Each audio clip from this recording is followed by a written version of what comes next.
নমস্কাৰ সকলোলৈকে মোৰ চেনেল আসাম জব এক্সাম জিকে লৈ স্বাগতম জনাইছোঁ। আজি প্ৰথম প্ৰশ্ন, প্ৰথম অসমীয়া কথা কবিতাৰ ৰচয়িতা কোন? উত্তৰ যতীন্দ্ৰনাথ দুৱৰা। কুৱেশ্যন নম্বৰ 2, প্ৰথম অসমীয়া চুটি গল্পৰ ৰচয়িতা কোন? উত্তৰ লক্ষ্মীনাথ বেজবৰুৱা।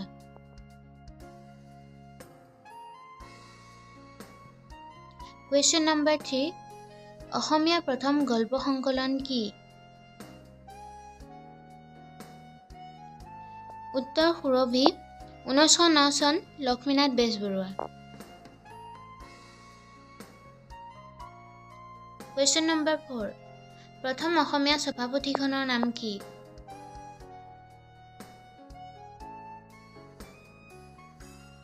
উত্তৰ ধৰ্মপুস্তক, 1813 চন, আত্মাৰাম শৰ্মা। কুৱেশ্যন নম্বৰ 5, প্ৰথম অসমীয়া ভ্ৰমণ কাহিনী কি?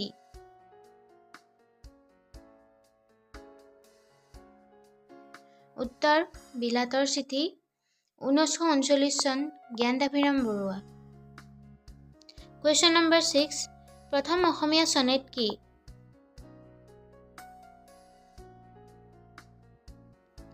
উত্তৰ প্ৰিয়তমাৰ চিঠি, হেমচন্দ্ৰ গোস্বামী।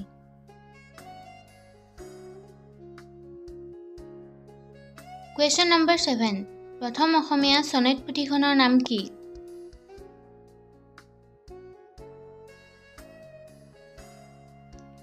উত্তৰ মালচ, 1928 চন, হিতেশ্বৰ বৰবৰুৱা।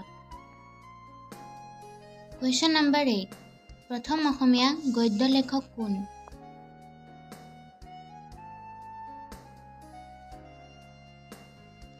উত্তৰ ভট্টদেৱ।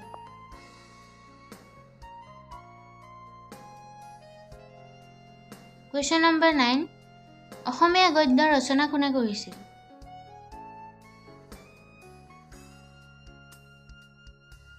উত্তৰ ভট্টদেৱ, কথাগীতা।